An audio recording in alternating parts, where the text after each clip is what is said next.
নমস্কার, আমি সোমা। আমার আরও একটি নতুন ব্লগে আপনাদেরকে অনেক স্বাগত। কেমন আছেন সবাই? আশা করছি সবাই খুব ভালো আছেন, আর আমরাও বেশ ভালো আছি।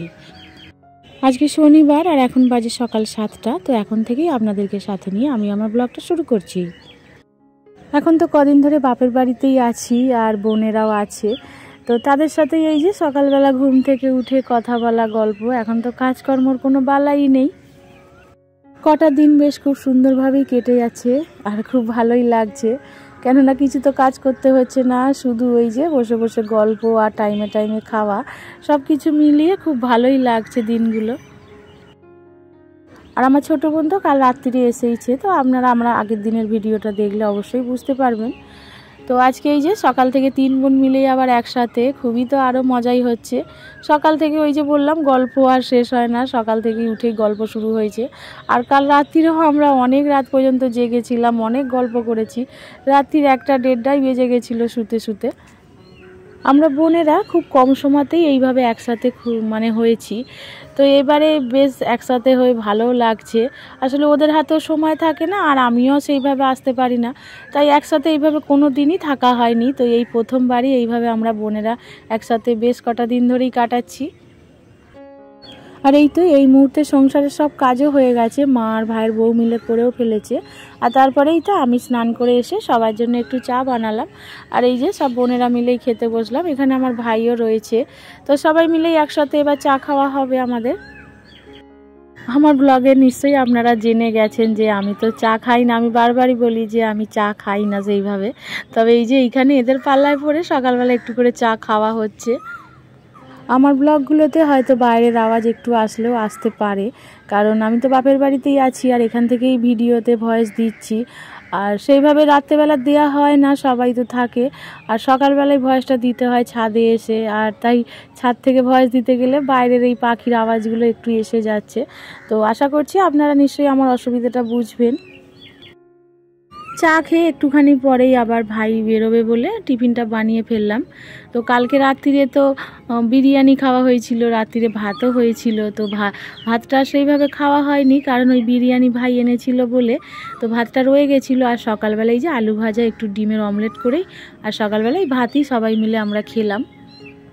আমার বাপের বাড়ি যেখানে, সেখানে সবারই বাড়ি আশেপাশে। আমার মামার বাড়ি, কাকার বাড়ি, আমার 2 মামার বাড়ি, আবার কাকার বাড়ি, আবার আমার একটা মাসতুতো দিদির বাড়িও রয়েছে। তো সবার বাড়ি আসলেই ঘুরতে হয়, যেহেতু এসে কদিন রয়েছি। তো সবার বাড়ি একদিন করে যাচ্ছি। আর 2 দিন ধরে তো মামার বাড়ি ছিলাম, তো আজকে আবারও মামার বাড়িতেই যাব। কেন, ছোটো বোন যেহেতু এসে ও তো যায়নি, তা ও একা তো আর যাবে না, তাই আমাদেরকেই আবার সঙ্গে যেতে হচ্ছে। তো এই মুহূর্তে আবার আমরা মামার বাড়ি যাব বলেই বেরিয়েছি। আর মামার বাড়ির পথে আবার আমার ছোটো মামার বাড়িও আছে। তো ওই মামার বাড়ি যাওয়ার আগে ছোটো মামার বাড়ি ঘুরে নেবো। তারপরে ওখানে একটা দিদির বাড়ি আছে, ওই দিদির বাড়িতেও এই মুহূর্তে এসেছি। তো এর বাড়িও একটু ঘুরে তারপরেই মামার বাড়ি যাব। এই দিদির বাড়ি একদমই আসা হয় না, আর এই দিদি তো খালি বলে, বাবা আমাকে তো তোরা ভুলেই গেছিস, একদমই আসিস না।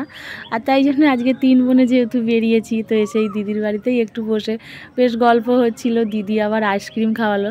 তো অনেকক্ষণ থেকে বলছে, বল তোরা কী খাবি? তো আমার ছোটো বোন বলছে আমরা আইসক্রিম খাবো।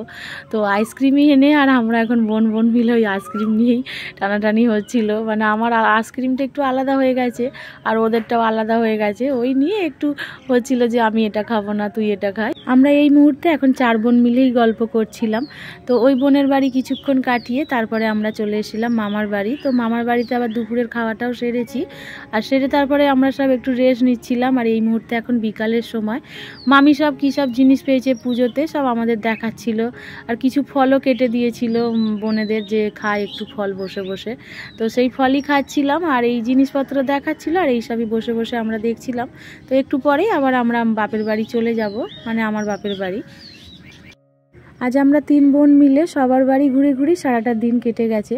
খুব আনন্দ করে, খুব মজা করেই দিনগুলো কাটছে। আর এইভাবে দিনগুলো কাটাচ্ছি, আর আমরা বোনেরা মিলে বলছি যে বাড়ি যখন চলে যাব, তখন আবার বাড়ি গিয়ে সেই একঘেয়েমি জীবন শুরু হয়ে যাবে। আর এই তো এই মুহূর্তে আবার বাপের বাড়ি এসে আবার এখান থেকে বেরোচ্ছি, বাজারে যাব। আজকে আমাদের এই জায়গায় শনিবারে হাট বসে। তো সেই হাটেই এসেছি, যে কি কি বাজার বসেছে দেখবে বলে। বোনেরা বললো চল না দিদি একটু ঘুরে আসি বাজারটায়, কি কি আছে একটু দেখব, যদি কিছু কেনার থাকে তো কিনবো। আর সেই জন্য পুরো বাজার আজকে আমরা ঘুরছি। আমার আজকের ভিডিওটি আপনাদের কেমন লাগলো অবশ্যই কমেন্ট করে জানাবেন। আর আমার আজকের ভিডিও যদি কোনো কিছু ভালো লেগে থাকে তাহলে প্লিজ একটা লাইক করে দেবেন। আর আমার চ্যানেলে যদি আপনারা নতুন হয়ে থাকেন তো আপনারা চাইলেও আমার চ্যানেলটিকে সাবস্ক্রাইব করে আমার এই ছোট্ট পরিবারের একটু পাশেও থাকতে পারেন। আর যারা যারা আমার চ্যানেলটিকে সাবস্ক্রাইব করে ফেলেছেন তাদেরকে অসংখ্য ধন্যবাদ। তো বললাম না যে আজকে আমাদের এই জায়গাটায় হাট বসে। তো হাটেতে সব কিছুই পাওয়া যায়, সবজি থেকে শুরু করে জামা কাপড় সব কিছুই, বাসনপত্র। তো সবজি বাজারটা ঘুরে নিয়ে তারপরে জামা কাপড়ের এই দিকটা এলাম। তো বোন বলল যে বাচ্চাটার একটা জুতো কিনবে, তো সেই জুতো দেখতেই এসেছিলাম। তবে অত ছোট মেয়ের তো জুতো সেইভাবে পছন্দ হয়নি, তো লাস্ট আর নেওয়াও হয়নি। দেখে টেকে আমরা আবার ফিরে গেছিলাম। তো বোন বলল যে সব কিছুই যখন দেখছি তো মাছ বাজারটাই বা কেন বাদ যাবে, চল না একটু মাছ বাজারটাও দেখে আসি। তো এই মুহূর্তে আবার আমরা মাছ বাজারে ঢুকেই যে মাছ বাজারটা আবার ঘুরে নিল একটু। আর মাছ বাজারের এই জায়গাটায় অনেক রকমের একচোটে মাছ বিক্রি হচ্ছে। তো দাঁড়িয়ে দেখছিলাম যে কি কি মাছ রয়েছে, তো কিছু মাছ চিনতেও পারিনি যে কি কি মাছ ছিল। তো যাই হোক, বাজারটা পুরোটা ঘুরে নিয়ে তারপরে বোন আবার কিছু জিনিসপত্র কিনেছিল, তো সেই সব কেনাকাটি করে আমরা এই মুহূর্তে এখন বাড়িও চলে এসেছি। আর এই যে কী সব জিনিস কিনেছিল সেগুলোই এসে দেখছিলাম। কিছু সস ছিল, তারপরে মশলার কৌটো ছিল, এইসবই কিনেছিল। আর আজকে এই যে আমার এই বোনের রান্নার পালা পড়েছে, কারণ বিরিয়ানি খাওয়া হবে আজকে বাড়িতে। আর আমার এই বোনকে দিয়েই আজকে বিরিয়ানি বানানো হচ্ছে। আমার এই বোন কিন্তু খুব সুন্দরভাবে বিরিয়ানি করে, আর ওকে দেখেছি যে বিরিয়ানিটা খুব সুন্দর করেই বানায়। তো ওর হাতে কোনো দিন সেইভাবে খাওয়া হয়নি, তো আজকে যখন বিরিয়ানি খাবার কথাই হয়েছিল তাই ওকে দিয়েই বানানো করা হচ্ছে। আর এই তো এই মুহূর্তে পুরো রেডিও করা হয়ে গেছে, এবার শুধু দমে দিলেই হয়ে যাবে। আর আজকে আমরা মেম্বারও বেশ অনেকজনই তো আছি, তাই বেশ বড় হাঁড়ি ভাই পাঠিয়েছে। আসলে ভাইয়ের বিরিয়ানিরই দোকান, তো ভাই বলেছিল যে আমি বানিয়ে পাঠাবো। তো আমরা বললাম না, আজকে বোনকে দিয়ে বিরিয়ানি বানানো করা হবে, তোকে আর করতে হবে না। ও সব রেডি করে পাঠিয়ে দিয়েছিল, ভাত, মাংস ভেজে, আলু ভেজে। তো আমরা শুধু মশলাটা কষে আর এই তো বিরিয়ানিটা এবার বসিয়ে দিচ্ছে। আসলে সবাই মিলে এইভাবে রান্না করা, তারপরে একসাথে বসে সবাই মিলে খাওয়া, এই জিনিসটা খুবই ভালো লাগছে। কারণ এই জিনিসটা তো খুব কম দিনই হয়ে থাকে, কারণ আমার এই বোনেরা এসে খুব একটা থাকে না। যখনই এসেছে একটা দিন কোনো রকমে থেকেছে আর বাড়ি চলে গেছে। তো এইবারেই এসে 2-3 দিন থাকছে, তাই আনন্দটাও একটু বেশি হচ্ছে। আসলে অনেকটাই বিরিয়ানি তো, আর হাঁড়িটাও বেশ বড়, তাই সবাই মিলেই হাতাপাতি করেই করা হচ্ছিল। কেন বোন ওই অত বড় হাঁড়ি চাগাতেও পারছে না, আর তাই লাস্টে আবার বাবাও হাত দিয়েছিল। আর এই তো এই মুহূর্তে ভাইও এসে গেছে, তো বিরিয়ানিটা কেটে কেটে এখন ভাই সবাইকে খেতে দিয়ে দিচ্ছে।